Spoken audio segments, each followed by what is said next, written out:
Madame, Monsieur, bonsoir et merci d'être sur Télé Africa dans le cadre de votre émission de la mi-journée, le Métronome, une émission consacrée aux sujets qui font l'actualité au Gabon, une actualité fortement dominée ces derniers jours par cette opération de déguerpissement des populations dans la vallée Sainte-Marie. Le gouvernement de la République gabonaise, sous les orientations de Brice Clotaire Oligui Nguema, le président de la République, qui souhaite donc initier 3 grands projets dans cette partie de la ville de Libreville. Un projet d'aménagement d'un bassin versant, la construction d'une cité administrative, mais également l'érection d'un boulevard, dit boulevard de la transition. En rapport d'ailleurs avec cette forte actualité, le président de la République, Brice Clotaire Oligui Nguema, était sur les lieux afin de faire le constat de visu donc de cette opération. On va revenir sur cette présence du chef de l'État. Je vais donc des populations dans nos prochaines émissions. Brice Clotaire Oligui Nguema qui a eu ce 11 juin 2025 une forte activité, recevant à tour de rôle de personnalités, mais également des opérateurs économiques, à l'exemple du groupe d'hommes d'affaires chinois, de l'entreprise du groupe Norenco, donc qui souhaite accompagner le Gabon dans son processus de développement. Le chef de l'État qui a également échangé avec la présidente du Conseil économique, social et environnemental, Solange Gaki, accompagnée de ses principaux collaborateurs. Il s'est agi de faire le point sur la feuille de route de cette institution. L'actualité, c'est aussi cette importante réforme initiée dans le cadre du Code du travail. Souvenez-vous, il y a plusieurs mois maintenant, des rencontres tripartites réunissant donc l'État, les syndicats des travailleurs, des représentants du patronat avaient eu lieu. Il s'agissait donc de mettre en relief les nouvelles modifications devant apporter une plus-value au Code du travail afin d'améliorer considérablement le cadre de travail dans les différentes administrations, mais également dans les entreprises, de mettre également le marqueur sur les questions liées à la santé, qualité de vie au travail. Pour faire le point sur ces réformes du Code du travail, j'ai le plaisir de recevoir dans ce numéro de l'émission Le Métronome Yvon Moussavou Ndiengui. Il est consultant sécurité, santé au travail, qualité de vie au travail, bien-être au travail et amélioration des conditions au travail. Monsieur Yvon Moussavou Ndiengui, bonsoir. Bonsoir. Merci beaucoup d'avoir accepté l'invitation de Télé Africa pour que nous puissions mettre le marqueur sur ce projet de réforme du Code du travail. On vous reçoit surtout parce que vous avez eu l'idée de synthétiser ce Code du travail à travers un livret. Vous avez conçu un livret afin de pouvoir rendre accessibles les principales modifications qui ont été donc apportées par le gouvernement, par les travailleurs, par le patronat. Pourquoi avoir eu justement l'idée de pouvoir créer ce livret? Bien, merci Monsieur Pambo. C'est d'abord moi qui vous remercie pour l'invitation. Alors, j'ai créé cet outil parce que j'ai voulu que les différentes couches de la population gabonaise, donc les employeurs, les employés et aussi les professionnels de la sécurité santé au travail, donc notamment les responsables des ressources humaines, les inspecteurs du travail, les responsables sécurité, santé, environnement, donc les HSE, puissent comprendre les évolutions et les avancées du nouveau Code du travail. Parce qu'il faut savoir qu'on part de la loi 394 de 1994 et on arrive à la loi 22-2021. Donc là, il y a déjà donc il y a eu un Code du travail qui a été abrogé. Donc il fallait déjà que les gens sachent que le Code du travail qui est actuellement en vigueur n'est plus celui que certains utilisent en ce moment. Oui. Ça, c'est l'un des premiers points. Ensuite, il faut voir qu'il y a aussi eu donc d'autres avancées par rapport à ça. On part de 381 articles dans le code précédent pour 413 articles dans le nouveau code. Donc ça fait 32 articles en plus dans le nouveau code du travail. Et donc il fallait que les gens soient au courant donc des avancées, des évolutions qui ont été mises en place dans ce cadre-là. Alors avant d'aller dans le vif du sujet en ce qui concerne le point central de votre intervention dans cette émission de façon spécifique, le titre 4 de ce livret que vous avez donc conçu afin de pouvoir aider à la fois les employeurs, les syndicats des travailleurs, le patronat et même pour la curiosité du plus grand nombre, avoir une idée précise sur la pertinence de ces réformes du Code du travail. Rappelez le cadre général dans lequel justement ce Code du travail a été réformé à la suite donc de nombreux échanges entre le ministère de l'Emploi, de la fonction publique, du travail, de la formation professionnelle et les représentants des syndicats, du patronat et des travailleurs qui ont donc précédé ces réformes à l'aune d'un dialogue régi par la convention numéro 144 de l'Organisation internationale du travail, l'OIT, ces dialogues répondant aux exigences internationales de bonne gouvernance et d'efficacité. Ils s'inscrivent également dans la volonté du gouvernement actuel de développer le dialogue social. Alors, vous vous êtes dit, c'est très bien tout ce qui a été fait, seulement il faut que les Gabonais aient une idée précise et une idée dans le menu détail, j'ai envie de dire, des principales réformes, les avancées, de la pertinence et de l'importance de ces réformes justement dans ce code du travail. Pourquoi vous réjouissez, vous, aujourd'hui, qu'il y ait eu, d'abord, est-ce qu'il y a, selon vous, des points importants qui ont été mis en relief dans ce code du travail en rapport avec votre champ de compétences, votre champ d'activité? Bon, bien sûr, avant de rentrer dans mon champ de compétences, il faut voir qu'il y a d'énormes avancées dans le nouveau code du travail. Par exemple, on a la codification du dialogue social qui n'était pas inscrite dans l'ancien code du travail. On a aussi, par exemple, la concertation obligatoire entre les employeurs et les syndicats lorsqu'il s'agit, par exemple, de mettre en place de nouvelles réglementations. Avant, ça se faisait parfois de façon unanime. Or, aujourd'hui, il y a une obligation de concertation entre les employeurs et les représentations syndicales. On va aussi avoir dans la nouvelle réforme, il y a aussi, par exemple, on va parler de l'égalité d'accès à l'emploi. Ça, ce n'était pas quelque chose de bien marqué dans l'ancien code du travail. Aujourd'hui, on a une égalité entre hommes et femmes par rapport à l'accessibilité à l'emploi. Et lorsqu'on parle aussi de, justement, égalité homme-femme... Donc le genre, l'approche genre. Le genre, voilà. Dans l'ancien code du travail, il n'y avait pas la notion de harcèlement sexuel. D'accord? La notion de harcèlement sexuel était, si vous voulez, légiférée par la loi 10-2016, mais n'était pas inscrite à l'intérieur du code du travail. Et ça, c'était une grosse erreur. Or, aujourd'hui, nous avons la notion de harcèlement et qui va même plus loin, parce qu'avant c'était juste un petit titre dans le code du travail. Alors, justement, en nous appuyant sur ce point que vous êtes en train d'évoquer quand vous parlez de harcèlement, on a, c'est vrai, parfois des exemples qui ont défrayé la chronique. D'ailleurs, plusieurs personnes qui se sont plaintes du fait d'être victimes de harcèlement dans leur lieu de travail. Est-ce que cette disposition ou ces réformes du Code du travail, en ce qui concerne le harcèlement, ne sont élaborées que pour protéger la jeune féminine, ou c'est dans les deux sens? Parce que de façon générale, quand on parle de harcèlement, on pense qu'il n'y a que les femmes qui peuvent être harcelées. Oui.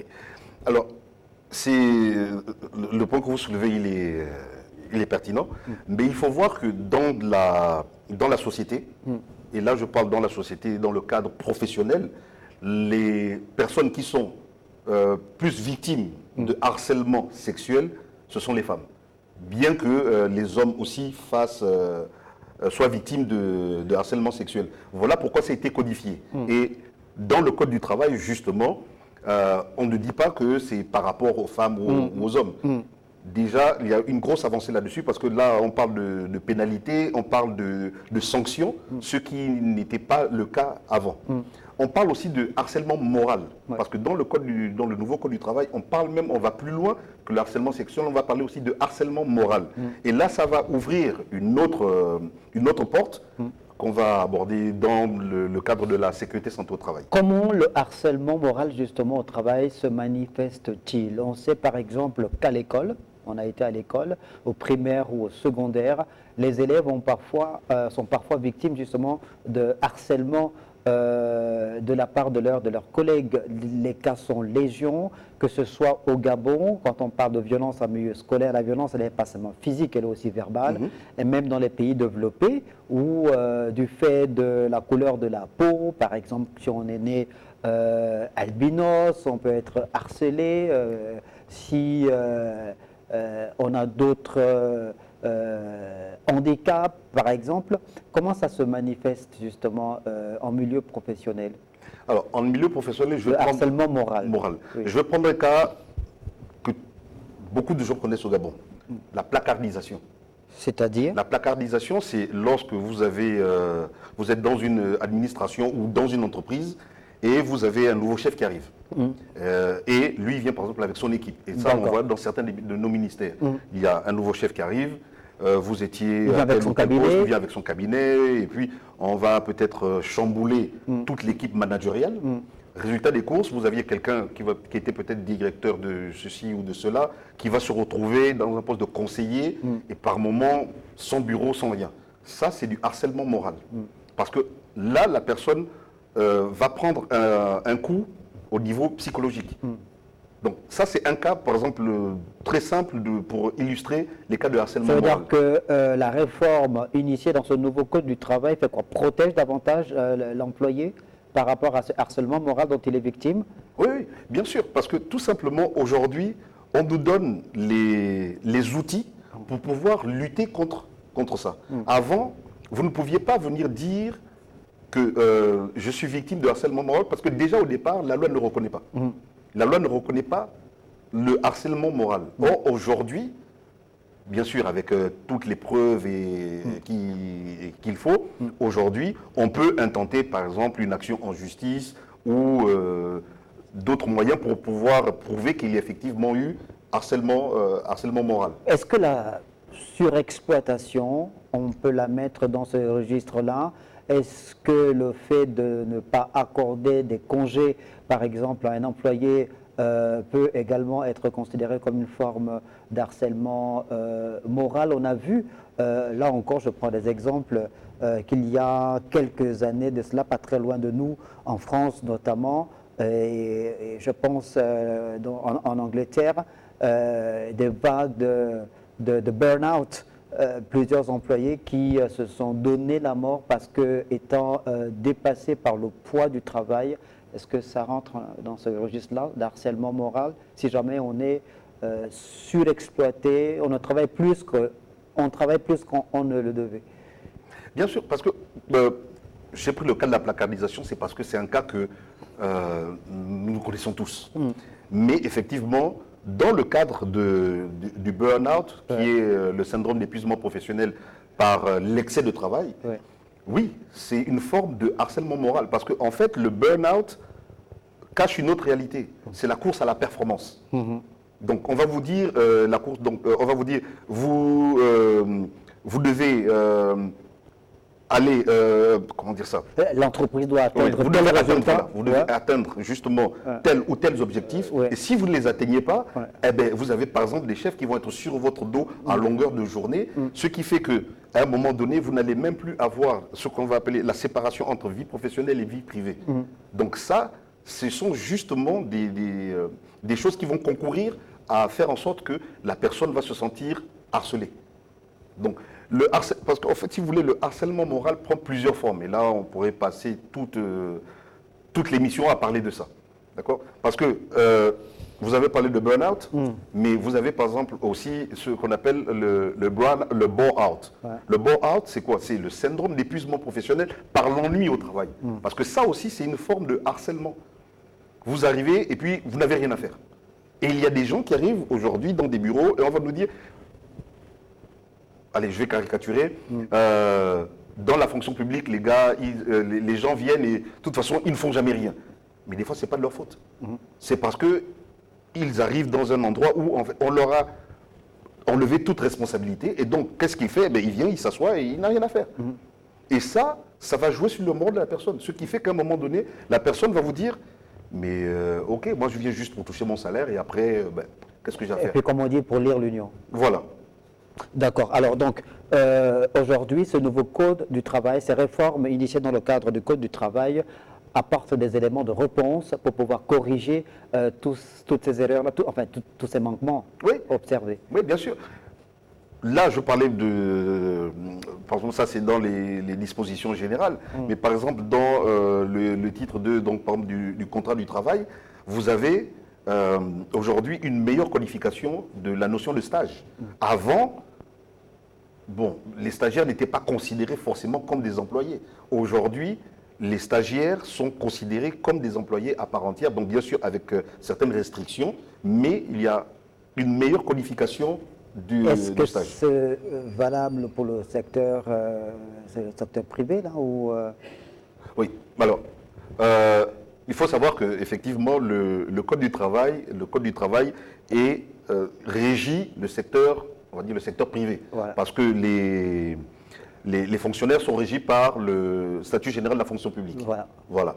Mais, donc oui, effectivement, dans le secteur privé, on a eu une meilleure qualification de la notion de stage. On a une meilleure protection, par exemple, des enfants, parce qu'il y a, surtout dans le secteur informel, qui là aussi apparaît dans le nouveau Code du travail, il y a on va dire une codification par rapport à l'emploi des enfants. Alors qu'avant, on disait juste, bon, oui, les enfants ne doivent pas travailler. Disons que c'était de façon superficielle. Alors, puisque vous êtes en train de parler justement de ces réformes en ce qui concerne la prise en compte des stagiaires, j'aimerais qu'on y aille un peu dans le détail. Vous avez votre livret. Est-ce qu'on peut y aller? Puisque vous avez présenté, si on peut l'avoir également à l'écran, votre méthodologie. Avant d'aller dans le spécifique, la méthodologie que vous avez proposée en termes qui s'est définie sur 4 principaux points.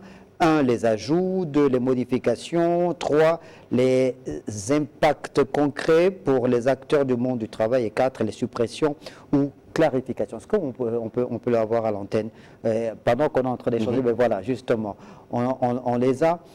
En termes d'ajouts, vous dites que ce sont des nouveautés introduites par la réforme, soit de nouveaux droits, exemple, congé de paternité. Parlons-en, congé de paternité. Oui. Alors, le congé de paternité, justement, n'était pas, n'était pas vraiment codifié. Or, aujourd'hui, on a une meilleure codification des congés de paternité. Vous voyez. Et là, j'apprécie même que vous ayez parlé justement des congés. Aujourd'hui, dans le nouveau Code du travail, justement, vous avez ce qu'on va appeler les congés segmentés. Avant, ça n'existait pas. Aujourd'hui, vous pouvez prendre vos congés par tranche. Alors qu'avant, c'était vous prenez vos congés pendant... c'est un mois que vous prenez un mois de congé. Aujourd'hui, la loi vous donne... Mais ça se faisait déjà à la pratique dans certaines entreprises. Hein. Peut-être que ce n'était pas dans le Code du travail, mais il y a certaines entreprises qui permettaient justement à leurs employés de segmenter leurs congés. Oui, mais justement, mais le problème qui se pose, c'est lequel, M. Pambo? Lorsque vous allez mettre en place certaines choses, si jamais il y a un problème, parce que tant que ça se passe bien, il n'y a pas de souci. Mais si jamais il y a un problème, on va vous dire, ok, d'accord. Tant que ce n'est pas encadré par la loi. Voilà, c'est pas encadré par la loi, on va vous dire, ok, d'accord, mais qui vous a donné l'autorisation de le faire? Parce que c'est ça le véritable problème. D'accord. Donc là, on a une codification, parce qu'effectivement, et c'est pour ça que vous avez dit que cette réforme est partie justement de discussions multipartites. Parce qu'à un moment donné, il y a une réalité qui est sur le terrain, qui n'était pas dans le Code du travail. Et je vais peut-être chuter. Par exemple, on sait qu'au Gabon, depuis belle lurette, il y a le travail de nuit.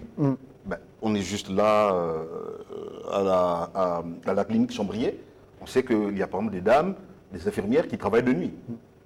Alors qu'il y avait un problème avec. Parce que dans l'ancien code du travail, le travail de nuit des femmes et des enfants était interdit.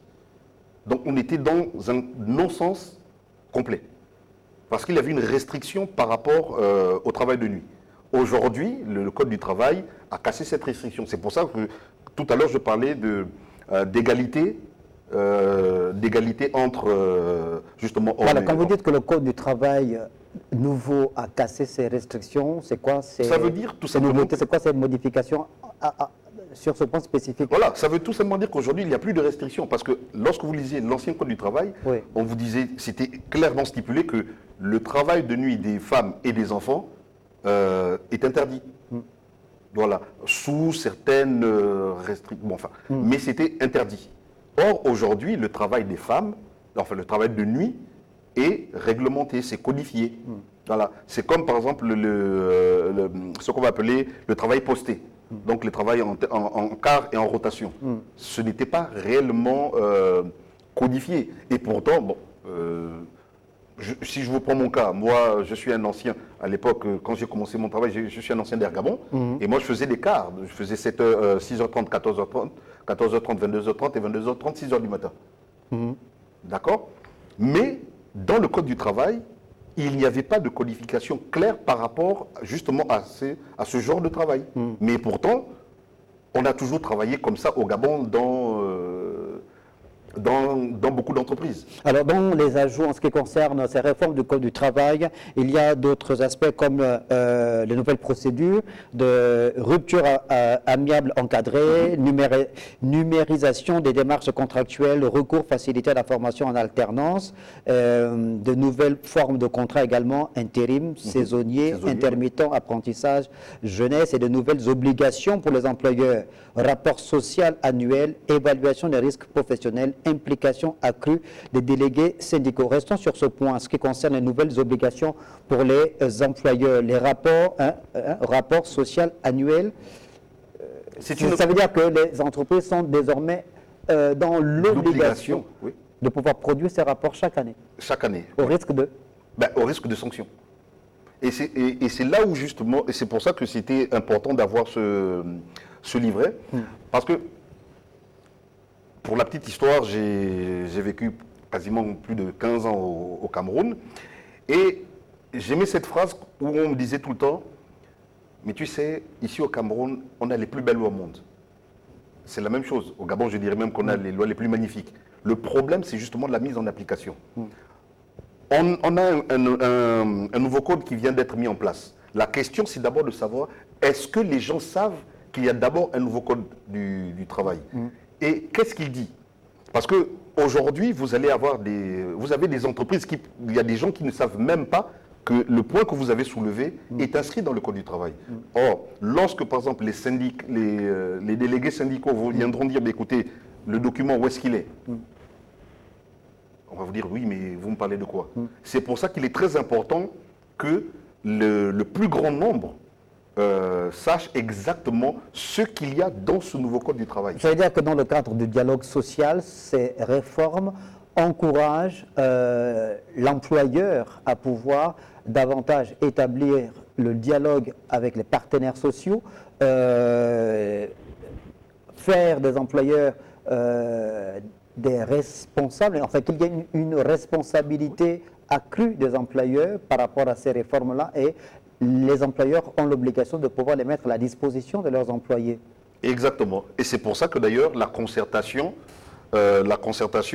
est obligatoire dans les entreprises. Et le Code du travail l'exige.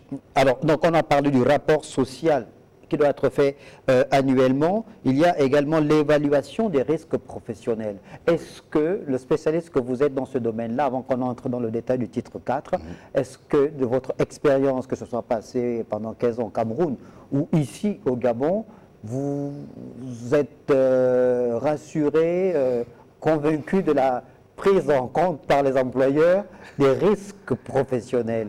Ben, voilà. Comme je vous disais, ce code du travail, il est bien. Mais comme toute œuvre humaine, ce code du travail, il est perfectible. Moi, ça me laisse quand même un petit goût d'inachevé. Parce que Aujourd'hui, les entreprises, en parlant d'évaluation des risques professionnels, si vous regardez bien l'écosystème professionnel au niveau du Gabon, vous allez voir que, à part certains grands groupes, notamment pétroliers et miniers, la plupart des entreprises ne savent même pas de quoi on parle en termes de... lorsqu'il est question d'évaluation des risques professionnels. On ne sait pas. Ça, c'est déjà... c'est quelque chose d'aberrant parce que lorsqu'on va parler de la sécurité santé au travail, vous allez voir qu'il y a tellement de choses qu'il faut mettre en place et c'est déjà un début que ce nouveau code du travail, justement, aborde ces sujets, mais il y a encore beaucoup à faire. Il y a énormément à faire. Alors, dans votre livret, vous avez également tenu à mettre marqueur sur les modifications contenues dans ces réformes du Code du travail. Pour vous, vous dites qu'il s'agit de changements dans les dispositifs existants, comme l'ajustement des durées de contrats à durée déterminée, désormais à 2 ans au lieu de 4 ans. Les partenaires sociaux estimaient d'ailleurs que c'était une véritable escroquerie, ces CDD qu'on renouvelait... Oui, mais c'est pour ça que je disais que il y a eu une avancée. Bon, je me dis, on a fait 2 pas en arrière et peut-être 3 pas en avant, 2 pas en avant et peut-être 3 pas en arrière. Parce que c'est un peu du surplace. Parce que dans l'effectivité, parce que c'est bien de légiférer par rapport à ça, parce qu'effectivement, il y avait des employeurs qui abusaient. Mais sur la réalité, sur le terrain, il y a toujours des employeurs qui vont quand même trouver, vous savez comme on dit souvent, lorsque vous lisez le contrat, il y a les petites lignes là, et bien justement qui vont s'engouffrer dans ces petites lignes. Est-ce que, pour mesurer justement l'importance de la réforme en ce qui concerne les contrats à durée déterminée, est-ce que c'est encadré? C'est-à-dire qu'avant, on pouvait avoir son CDD renouvelé ad vitam aeternam. On fait un contrat, parfois même c'était 1 an renouvelable, enfin 2 ans renouvelable ad vitam aeternam, comme je dis. Est-ce que le fait de dire qu'on ramène à 2 ans signifie, on ramène plutôt à 2 ans, signifie qu'au bout de 2 ans, ben, vous êtes obligé plus ou moins d'être pris en CDI ou bien il faut toujours renouveler. Non, dans l'absolu, c'est ce qui doit être fait. Le problème aujourd'hui, c'est qu'en fait, on revient justement à ce qui se passait avant, à part que là, il y a maintenant on va dire, une nouvelle technique. C'est la loi dit que après 2 ans, et donc 2 ans et 1 minute, vous êtes en CDI. D'accord. Aujourd'hui, certains responsables de ressources humaines ont trouvé une parade. Ok, on va renouveler, parce qu'on peut renouveler, mais pas plus de 2 ans. Ok, d'accord. Ben, donc, demain, si jamais vos 2 ans arrivent à échéance demain, on peut rompre le contrat aujourd'hui. Donc, on aura employé quelqu'un pendant, au lieu de 24 mois, on l'aura employé pendant 23 mois et quelques heures, et puis après, on peut rompre le contrat. Et ça, il faut justement que on aille en profondeur surtout concernant cet aspect.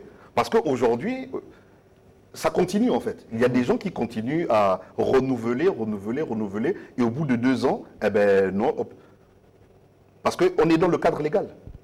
Et c'est ça justement, c'est pour ça que je dis, on a encore du travail. Bon, il y a des avancées, c'est vrai, il y a des avancées, mais on a encore du travail. Il faut vraiment qu'on s'assoie pour trouver les failles aussi dans notre propre système. Voilà. Alors, dans ce livret que vous avez conçu, Yvon Moussavon Diengue, il y a toujours, en ce qui concerne les modifications, le point sur la redéfinition des modalités d'action, donc la clarification du rôle de l'inspecteur du travail, des procédures de licenciement économique simplifiées pour les petites structures. Plusieurs entreprises dans le secteur privé, notamment celles qui sont dans le domaine forestier, ont des pratiques peu orthodoxes, évidemment, et nous, en tant que médias, on a souvent été appelés sur le terrain social pour recueillir, faire des reportages sur des Gabonais qui se font licencier abusivement. Quelle est la plus-value apportée par cette modification du Code du travail nouveau? Eh bien, c'est le point justement que j'abordais, l'obligation de concertation. Parce qu'aujourd'hui, lorsque vous parlez de licenciement, Oui. je crois, économique. Oui. Je crois, ouais. Alors, aujourd'hui, un employeur ne peut plus prendre de décision de façon unanime et unilatérale. Il faut qu'il ait d'abord discuté au préalable avec les syndicats avant de prendre une quelconque décision. Donc ça, déjà, ça renforce d'abord, le pouvoir des délégués syndicaux, et ça fait en sorte que l'employeur ne va plus se sentir tout puissant parce qu'il peut faire ce qu'il veut et comme il veut. Bon. Maintenant, après, il faudrait aussi que nous ayons en face des délégués syndicaux qui sont au courant d'abord de leurs prérogatives. Parce que la plupart du temps, qu'est-ce qui se passe? Même il y a des entreprises où même s'il y a un syndicat ou des délégués syndicaux, ben, c'est comme si en fait, ils n'existaient pas. Donc il faudrait aussi que ces délégués syndicaux, et d'ailleurs c'est dans le titre 6, des organismes professionnels, où on parle justement du renforcement des pouvoirs des délégués syndicaux. Il y a carrément tout un chapitre sur les nouvelles prérogatives des délégués syndicaux. Et j'invite même d'ailleurs les syndicalistes à prendre connaissance, s'ils ne l'ont pas déjà fait, à prendre connaissance justement du titre 6 de la nouvelle, du nouveau Code du travail. Alors, on va aller dans le vif du point relatif donc au titre 4 en ce qui concerne la sécurité et la santé au travail. Il y a les articles anciens 196, 229, nouveaux 234 et 270 qui mettent en relief ces modifications. Vous avez fait dans le livret un état de lieu, ça c'est très important évidemment, mise en relief de ce qui existait avant, et vous avez tenu évidemment à mettre le marqueur sur les principales modifications, donc les nouveautés introduites par la réforme. Point 1, renforcement des prérogatives de l'inspection du travail, article 272 à 288. Alors, comme je vous le disais, aujourd'hui, les inspecteurs du travail, on va dire, leur pouvoir n'était pas, on va dire, assez élargi. Aujourd'hui, ils ont des pouvoirs un peu plus accrus. Voilà. Donc, comme de toute façon, je vais vous faire la lecture. Voilà. Donc, l'inspection du travail bénéficie désormais de pouvoir d'accès au lieu de travail, y compris sans préavis. Or, à une certaine époque, il fallait d'abord notifier la venue d'un inspecteur du travail. Il fallait faire des notifications. Donc, vous comprenez que lorsque vous savez qu'un inspecteur du travail vient chez vous, bon, vous allez tout faire pour que les choses paraissent normales. Or, aujourd'hui, l'inspecteur du travail peut débarquer dans un lieu et faire son travail. Et un autre point tout aussi intéressant, donc on a parlé donc de pouvoir accru d'accès au lieu de travail, y compris sans avis, vous venez de le dire, d'un droit de suspension immédiate d'activité en cas de danger grave et imminent. Ouais. Oui, parce que qu'est-ce qui se passait avant? On vient, on fait son inspection, on fait un rapport qu'on va transmettre, et puis ça va suivre son cours, et puis après, il y a donc il va y avoir les mesures correctives y afférentes. Aujourd'hui, et c'est ça qui est intéressant, c'est qu'aujourd'hui, on peut dire, ok, stop, vous arrêtez tout, vous fermez. Ça, c'est nouveau. Avant, l'inspecteur du travail ne pouvait pas le faire. D'accord. Il n'avait pas le droit de le faire. Or là, la loi lui dit, si vous trouvez que ça, c'est dangereux, vous devez arrêter immédiatement. Et c'est pour ça, justement, comme vous dites, lorsqu'on prend le cas que vous avez pris du domaine forestier, le problème qui se pose, c'est pour ça qu'on a enregistré énormément dans le plus... Bon, après, ça va dépendre des personnes. Dans les cas les plus chanceux, des blessures, mais dans les cas les plus malchanceux, des morts parfois. Pourquoi? Parce que tout simplement, le temps que l'inspecteur remonte à Libreville, fasse son rapport, qu'il y ait des décisions qui doivent être prises, ben, il s'est peut-être passé 2-3 semaines. Et en 2-3 semaines, ben, l'employé, on va toujours lui dire, tu vas là-bas, tu prends telle machine, tu fais ci, tu fais ça. Et résultat des courses, lorsque finalement le décès est constaté, c'est pour ça que vous avez des parents qui vous disent, mais on vous avait déjà prévenu, ils savaient, tout le monde savait. Et dans votre code, dans votre livret, Yvon Moussavou-Ndiengui, qui nous permet d'apprécier à sa juste valeur les réformes initiées dans le cadre de ce nouveau code du travail en ce qui concerne la sécurité au travail. On est en train de parler de l'inspection du travail. Donc, l'inspection du travail a un rôle renforcé dans la surveillance des plans de prévention en cas de coactivité ou de sous-traitance. Et il y a un exemple que je trouve très intéressant. Sur un chantier, si les protections collectives sont absentes, l'inspecteur peut ordonner l'arrêt du travail jusqu'à mise en conformité. Ça, c'est très fort. Oui, mais c'est pour ça que je disais que pourquoi à votre avis, à un moment donné, les gens n'avaient pas confiance, et ça, à un moment donné, les gens n'avaient pas confiance aux inspecteurs du travail. Parce qu'à un moment, ils se disaient, mais à quoi ça sert qu'ils viennent ici, puisque de toute façon, il n'y a rien qui change. Ce n'est pas forcément que rien ne changeait, mais c'est que la procédure voulait qu'ils fassent d'abord ceci, après qu'ils transmettent, et ainsi de suite. Et résultat des courses, comme on vient de le dire, résultat des courses, le temps que la décision soit prise, ben, il est trop tard parfois. Or, aujourd'hui, c'est ça qui est justement très intéressant, c'est qu'aujourd'hui, on leur donne les pleins pouvoirs. Allez-y, agissez. N'attendez plus, agissez. Donc, les actions correctives ne vont pas attendre la fin de la rédaction de son rapport. Vous voyez, comme je vous ai dit, sur les chantiers de construction, on voit clairement que sur certains chantiers de construction, on voit des gens qui, au lieu d'avoir des chaussures de sécurité, se baladent avec des bottes de jardin, des casquettes, non pas de gilets, ou en tout cas tous leurs équipements de protection individuelle. Ils n'en ont pas. Mais on ne va pas attendre d'avoir rédigé un rapport, de l'avoir soumis au directeur, qui va soumettre au ministre, qui va soumettre peut-être au tribunal, pour dire aux gens, vous arrêtez ça si jamais, arrêtez le travail si vos agents ne sont pas en conformité, rien que avec le port des EPI. Donc, ce nouveau code du travail voit donc le rôle et le pouvoir de l'inspecteur du travail renforcé. Davantage. Il y a le point 2 que vous avez repris dans votre livret, obligation pour l'employeur de renforcer la prévention sur la base de l'article 236 à 240. Donc, les entreprises sont désormais tenues de mettre en œuvre une évaluation des risques professionnels, documentés et actualisés régulièrement, déployer des plans de prévention spécifiques selon les activités et les risques identifiés, tenir un registre des accidents bénins, organiser des sessions régulières d'information et de sensibilisation pour les salariés, assurer la fourniture obligatoire des EPI, équipements de protection individuelle adaptés.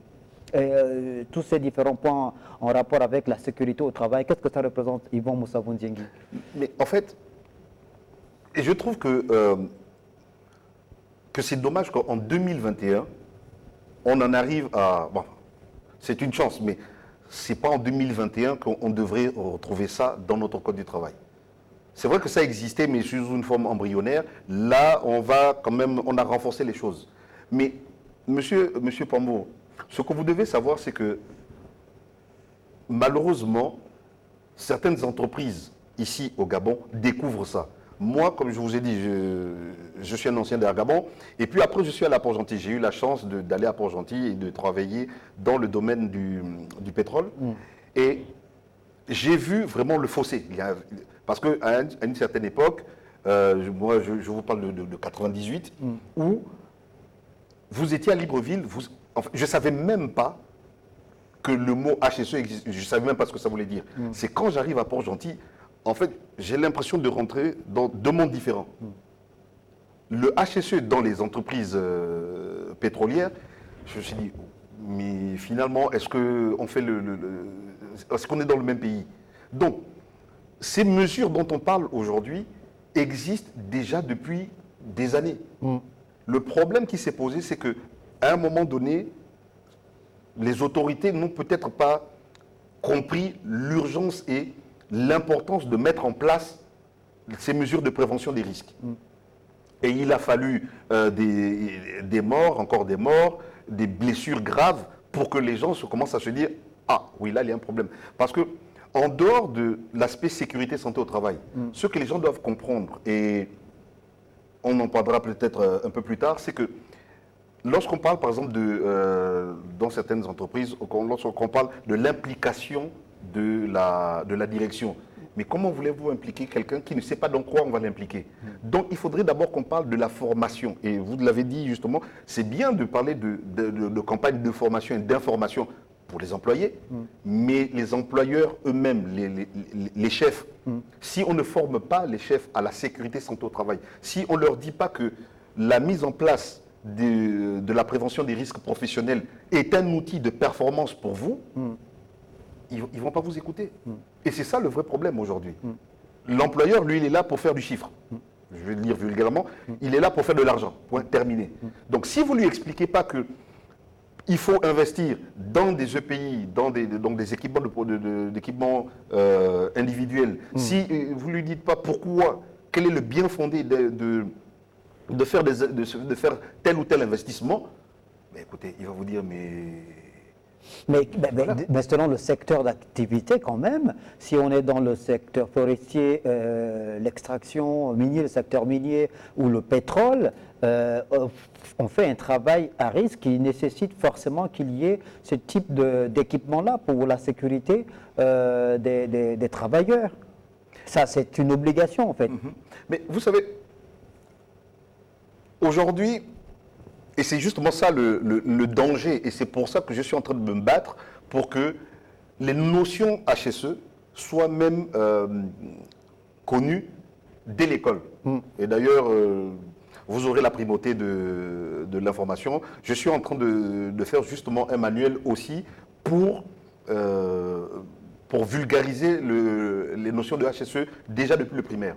Parce que ce que les gens n'arrivent pas à comprendre, c'est que le HSE, en fait, c'est quoi le HSE? Comme on a dit, c'est hygiène, sécurité, environnement, mais c'est un ensemble de règles. D'abord, pour protéger la santé physique et mentale des travailleurs.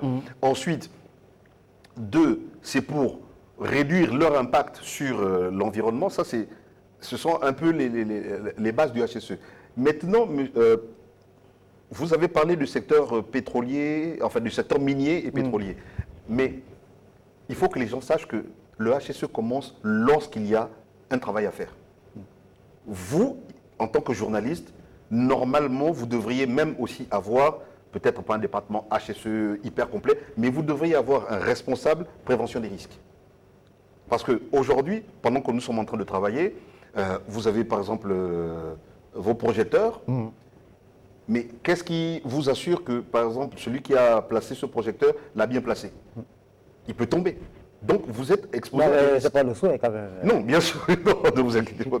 Mais ce que j'essaie de faire comprendre, c'est qu'il faut que les gens arrêtent de se dire que le HSE, c'est uniquement, comme j'ai souvent entendu le dire, uniquement d'abord, dans le privé, et ensuite pour certains domaines. Et c'est ça justement qui est dangereux. Est-ce que vous vous rendez compte qu'aujourd'hui, on est en train de parler du Code du travail, mais on peut aller plus loin. L'obligation de l'employeur de renforcer la prévention. Mais ce n'est pas que dans le secteur privé. Est-ce que vous savez que les notions de HSE s'appliquent aussi à la fonction publique? Mais on va nous dire qu'ils sont assujettis au statut général de la fonction publique. Yvon Moussa, vous dites que dans ce nouveau Code du travail, ou ce Code du travail reformé, vous avez également tenu à mettre dans le livret que vous avez conçu pour permettre à l'ensemble des populations d'assimiler, de mieux assimiler les réformes de ce Code du travail, le point sur l'intégration de la prévention des risques psychosociaux. On n'en parle pas souvent en entreprise, les risques psychosociaux. Vous dites, pour la première fois, la réforme reconnaît explicitement le harcèlement moral, on en a parlé un peu, le stress chronique et le burn-out, on en a parlé également comme facteur à prévenir, l'obligation pour l'employeur de mettre en place un climat de travail sain, incluant moyens de régulation de la charge de travail, procédures d'alerte interne, des mesures d'accompagnement psychologique si nécessaire. Oui, Mais encore une fois, le problème qui se pose, c'est que on a enfin compris. On a enfin compris que les risques ne sont pas que physiques, biologiques, chimiques. Et, il y a aussi des risques psychosociaux. Et ça, parce que malheureusement, et je pense que nous sommes de la même génération, et à un moment donné, plus jeune, on entendait « Oh, laisse ça, ce sont les choses des Blancs, ce sont des maladies de Blancs. » Exactement. Mais aujourd'hui, on a des gens qui souffrent de dépression. Aujourd'hui, on a des gens, le burn-out est une réalité. Donc, si jamais les gens n'arrivent pas à comprendre qu'un environnement sain est bénéfique pour eux, parce que là, j'essaie de me mettre des deux côtés de la barrière, du côté des employeurs et du côté des employés. Mais l'employeur doit comprendre que des employés ou des collaborateurs stressés, ce n'est pas bon pour son business, ce n'est pas bon pour son administration. Bien au contraire, il y a un gros manque à gagner. Parce que les risques psychosociaux, tout à l'heure on parlait de la fonction publique, mais à votre avis, pourquoi est-ce qu'on a autant d'absentéisme dans la fonction publique? Ce n'est pas parce que les gens sont paresseux, ce n'est pas parce que les gens... comme j'entends souvent, oui, il y a le copinage, on est venu, bon, c'est parce que son cousin, son oncle, ou, on l'a nommé. Non, c'est pas ça. Aujourd'hui, on a une charge de travail tellement monstre et on n'arrive pas aujourd'hui à s'occuper des gens de façon mentale qu'on ne comprend pas que les gens sont à bout. Et vu qu'il n'y a aucune mesure d'accompagnement, eh bien, les gens sont obligés de se soigner comme ils peuvent. C'est pour ça que vous allez voir quelqu'un qui va dire « Non, mais là, aujourd'hui, je ne peux pas venir au boulot. » Encore que, bon, ça va, dans la fonction publique, on ne va pas parler de trop de sanctions, mais voilà, les risques psychosociaux sont une réalité. Avant de mettre un terme à l'émission, il nous reste 5 minutes seulement. Yvon Moussavou Diengui, ça passe trop vite. Le point 4, amélioration du dialogue sur les questions de santé au travail. Vous parlez du renforcement du rôle des représentants du personnel dans la prévention via les comités santé-sécurité, l'intégration obligatoire de la santé, intégration obligatoire de la santé et sécurité dans le rapport social annuel, consultation obligatoire des représentants des travailleurs pour l'introduction de nouvelles technologies, les aménagements d'horaires à impact sanitaire, travail de nuit, posté, etc. et les changements organisationnels pouvant affecter les conditions de travail. Mais comme je vous ai dit, justement, là, ça rejoint un peu les autres points. Oui. L'employeur ne peut plus se permettre de faire tout ce qu'il veut et comme il veut. Aujourd'hui, il y a un regard. On lui dit, voilà ce que tu dois faire et comment tu dois le faire. Et pourquoi tu dois le faire. Parce que, je le dis encore une fois, il y a un problème de sensibilisation. Il y a un problème de formation. Il y a un problème d'information. Dire à quelqu'un, il faut que vous fassiez ça, ça, ça, mais il faudrait d'abord qu'il comprenne pourquoi est-ce qu'il doit le faire. Et c'est pour ça que j'insiste toujours sur le pourquoi. Parce que le comment, on sait déjà, mais pourquoi vous devez le faire. C'est ça qui est important. Parce que, encore une fois, si vous ne mettez pas en place toutes ces mesures, vous allez au-devant de graves problèmes. Et donc, pour éviter ça, conformez-vous à la loi. Se conformer à la loi, évidemment, pour être en phase avec ces réformes du Code du travail. Et là, vous avez fait également votre, cet adage populaire, mieux vaut prévenir que guérir, dans les objectifs de la réforme. Vous dites passer d'une logique curative à une logique préventive. Donc, mieux vaut prévenir que guérir. Bien sûr, oui.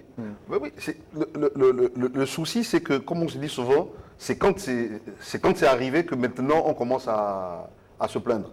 Alors que tout simplement, si déjà en amont on agit, en amont, eh ben, je ne sais pas si un jour on pourra faire une émission sur ça. Je vais vous montrer par exemple la théorie des dominos. Et la théorie des dominos, c'est très simple. Une fois que vous avez poussé un domino, tous les autres s'enchaînent.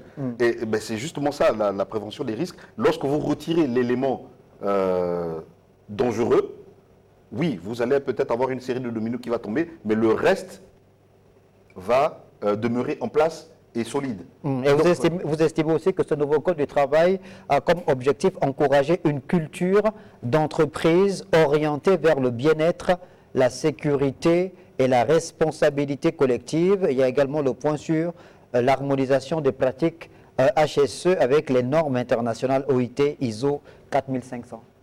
Oui. Le problème aujourd'hui, c'est encore une fois un problème d'applicabilité de la chose. Mais une fois qu'on l'a appliqué, ça ne sert à rien que au niveau de Total, on applique les choses, au niveau de Petrogabon, on applique les choses, et puis, par exemple, bon, je vais prendre le cas, et au niveau de Télé Africa, c'est pas fait. Voilà pourquoi il faut, à un moment donné, harmoniser tout ça, pour qu'on parle tous de concert d'une seule et même voix. Il nous reste 1 minute. Yvon Moussavou Ndiengue, avant de mettre un terme à l'émission. Dans la conclusion du titre 4 de votre livret, vous dites « Le renforcement de la santé et de la sécurité au travail constitue l'un des leviers majeurs de modernisation introduits par la réforme du Code ». Pourquoi?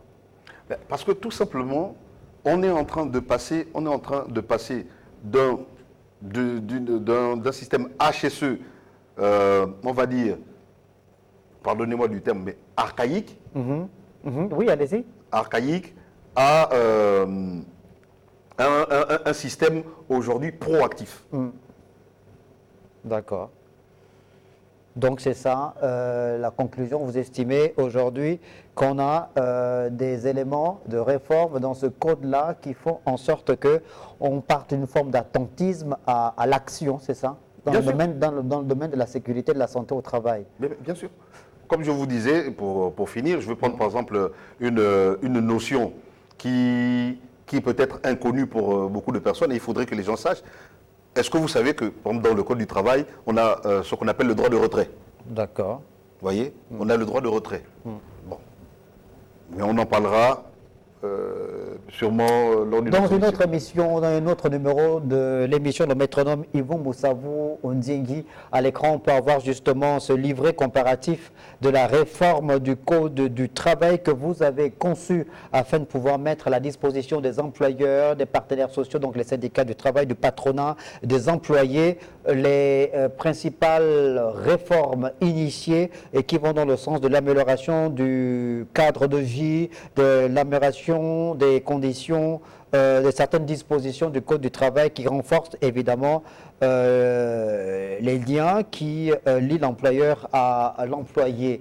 On aura le plaisir de vous retrouver prochainement pour continuer à évoquer justement ces réformes, surtout en ce qui concerne la sécurité au travail. Merci beaucoup de nous avoir regardés. Je recevais donc Yvon Moussavou Ndiengue à sa qualité de consultant sécurité, santé au travail, qualité de vie au travail, bien-être au travail et amélioration des conditions au travail. Merci de nous avoir regardés et bonne suite des programmes sur Télé Africa.